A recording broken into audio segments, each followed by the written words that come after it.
ಉಗ್ರರ ಪಾಲ್ಗಿರುವಂತಹ ಅಲ್ಪ ಸ್ವಲ್ಪ ಭೂಮಿಯನ್ನು ಕೂಡ ಉಳಿಸಲ್ಲ, ಮಣ್ಣಲ್ಲಿ ಮಣ್ಣಾಗಿಸ್ತೀವಿ ಅಂತ ಮೋದಿ ಶಪಥ ಮಾಡಿದ್ದಾರೆ. ಪ್ರತೀಕಾರದ ಅಸ್ತ್ರಗಳು ಪ್ರಯೋಗ ಆಗ್ತಾ ಇದ್ದಾವೆ. ಭಾರತದ ಅಷ್ಟ ದಿಗ್ಬಂಧನಕ್ಕೆ ಹೆದರಿರುವಂತಹ ಪಾಕಿಸ್ತಾನ ಹೊಸ ನಾಟಕಗಳನ್ನು ಶುರು ಮಾಡಿದೆ. ಏನಾಗ್ತಿದೆ ಪಾಕಿಸ್ತಾನದಲ್ಲಿ, ಯಾವ ಸ್ವರೂಪದಲ್ಲಿ ಅದು ಭಾರತದಿಂದ ಪ್ರತೀಕಾರದ ದಾಳಿ ಆಗಬಹುದು ಅನ್ನೋದನ್ನು ನಿರೀಕ್ಷೆ ಮಾಡ್ತಾ ಕೂತಿದೆ ಅನ್ನೋದನ್ನು ನಿಮಗೆ ತೋರಿಸ್ತೀನಿ.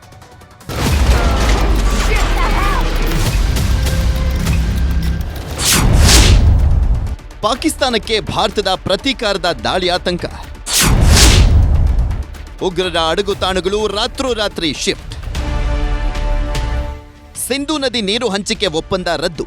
ವಾಘಾ ಅಟ್ಟಾರಿ ಗಡಿ ಬಂದ್ ಸೇರಿದಂತೆ ಪಾಕ್ ಪ್ರಜೆಗಳ ವಿರುದ್ಧ ಹಲವು ಕಠಿಣ ಕ್ರಮಗಳನ್ನು ಭಾರತ ಸರ್ಕಾರ ಕೈಗೊಳ್ತಾ ಇದ್ದಂತೆ ಈಗ ಪಾಕಿಸ್ತಾನಕ್ಕೆ ನಡುಕ ಶುರುವಾಗಿದೆ.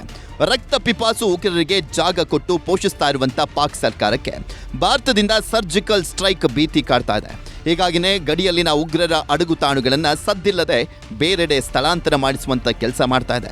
ಇಷ್ಟೇ ಅಲ್ಲ, ಗಡಿಯಲ್ಲಿ ಪಾಕಿಸ್ತಾನ ಹೆಚ್ಚುವರಿ ಸೇನಾ ಸಿಬ್ಬಂದಿಯನ್ನ ನಿಯೋಜಿಸಿ ಅಪಾರ ಪ್ರಮಾಣದ ಶಸ್ತ್ರಾಸ್ತ್ರಗಳನ್ನು ಸಂಗ್ರಹ ಮಾಡಿಕೊಳ್ತಾ ಇದೆ.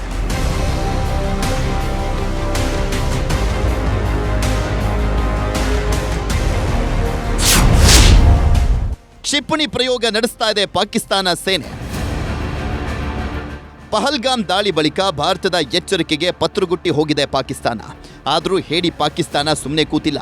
ಸದ್ದಿಲ್ಲದೆ ಕ್ಷಿಪಣಿ ದಾಳಿಗೆ ತಯಾರಿಯನ್ನ ಮಾಡಿಕೊಳ್ತಾ ಇದ್ದು ಪರೀಕ್ಷಾರ್ಥ ಕ್ಷಿಪಣಿ ಪ್ರಯೋಗನೂ ಕೂಡ ನಡೆಸಿದೆ. ಪಾಕಿಸ್ತಾನದ ಕರಾಚಿ ಬಳಿ ನೆಲದಿಂದ ನೆಲಕ್ಕೆ ನಗಿಯುವಂತ ಕ್ಷಿಪಣಿ ಪರೀಕ್ಷೆ ನಡೆಸಿದ್ದು ಈ ಮೂಲಕ ಭಾರತ ಸಾರುವಂತ ಯುದ್ಧಕ್ಕೆ ನಾವು ಸಿದ್ಧ ಎಂಬ ಸಂದೇಶವನ್ನ ಪಾಕಿಸ್ತಾನ ರವಾನಿಸುವಂತ ಕನಸನ್ನ ಕಾಣ್ತಾ ಇದೆ.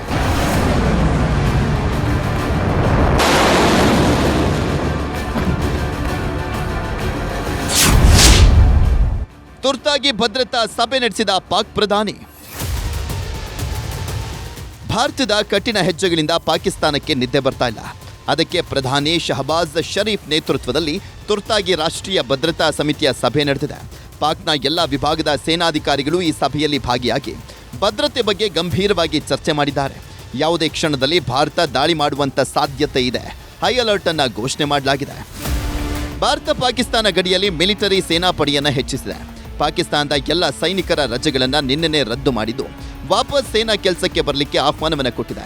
ಇಷ್ಟೆಲ್ಲ ತಯಾರಿ ಮಾಡಿಕೊಳ್ತಾ ಇರುವಂತ ಗುಳ್ಳೆನರಿ ಪಾಕಿಸ್ತಾನ ಭಾರತವನ್ನೇ ಪ್ರಶ್ನೆ ಮಾಡಿದೆ. ಪಾಕ್ ರಕ್ಷಣಾ ಸಚಿವ ಖವಾಜಾ ಆಸಿಫ್ ಮಾತನಾಡಿ, 4 ರಿಂದ 5 ವರ್ಷಗಳ ಹಿಂದೆ ಭಾರತ ನಮ್ಮ ವಾಯು ಪ್ರದೇಶಕ್ಕೆ ನುಗ್ಗಿ ಬಂದಾಗ ನಾವು ಹೇಗೆ ಪ್ರತಿಕ್ರಿಯಿಸಿದ್ವಿ, ಅಭಿನಂದನ್ಗೆ ಏನಾಯಿತು ಅಂತ ಎಲ್ರಿಗೂ ನೆನಪಿದೆ ಅಂತ ಖವಾಜಾ ಆಸಿಫ್ ಹೇಳಿಕೆ ಕೊಟ್ಟರು. ಜೊತೆಗೆ ಪಹಲ್ಗಾಮ್ ದಾಳಿಗೂ ಪಾಕಿಸ್ತಾನಕ್ಕೂ ಸಂಬಂಧವಿಲ್ಲ ಅಂತಿದ್ದಾರೆ. ಬಿಎಸ್ಎಫ್ ಯೋಧನನ್ನ ಬಂಧಿಸಿದ ಪಾಕ್. ಪಾಕಿಸ್ತಾನದ ಪಂಜಾಬ್ ಗಡಿಯಲ್ಲಿ ಭಾರತೀಯ ಸೈನಿಕರನ್ನ ಟಾರ್ಗೆಟ್ ಮಾಡಲಾಗ್ತಾ ಇದೆ. ಯಾವ ಭಾಗದಲ್ಲಿ ಕಡಿಮೆ ಸೈನಿಕರಿದ್ದಾರೋ ಅಲ್ಲಿ ಭಾರತೀಯ ಸೈನಿಕರು ಪಾಕಿಸ್ತಾನದ ಗಡಿಯನ್ನ ಅಕ್ರಮವಾಗಿ ಪ್ರವೇಶ ಮಾಡಿದ್ರು ಅಂತ ಆರೋಪಿಸಿ ಸೈನಿಕರನ್ನ ಬಂಧಿಸ್ತಾ ಇದೆ ಪಾಕಿಸ್ತಾನ. ಆಕಸ್ಮಿಕವಾಗಿ ಗಡಿ ದಾಟಿ ಬಂದಿದ್ದಾರೆ ಬಿಎಸ್ಎಫ್ ಜವಾನ ಅಂತ ನಮ್ಮ ಯೋಧನನ್ನ ಪಾಕಿಸ್ತಾನ ರೇಂಜರ್ಸ್ ಬಂಧಿಸಿದ್ದಾರೆ. ಯೋಧನ ಬಿಡುಗಡೆಗಾಗಿ 2 ಪಡೆಗಳ ನಡುವೆ ಧ್ವಜ ಸಭೆಯನ್ನು ನಡೆಸಲಾಗಿದೆ ಅಂತ ಭಾರತೀಯ ಸೇನಾಧಿಕಾರಿಗಳು ತಿಳಿಸಿದ್ದಾರೆ. ಭಾರತದ ಪ್ರಧಾನಮಂತ್ರಿ ಮೋದಿ ಪಾಕಿಸ್ತಾನದ ಮೇಲೆ ಸಮರ ಸಾರ್ತಾ ಇದ್ದಂತೆ ಪಾಕಿಸ್ತಾನ ಕಣ್ಣಿಗೆ ಎಣ್ಣೆ ಬಿಟ್ಕೊಂಡು ಏನೇನು ಅಡ್ಡದಾರಿಗಳಿದೆಯೋ ಎಲ್ಲವನ್ನೂ ಕೂಡ ಹುಡುಕಾಡ್ತಾ ಇದೆ.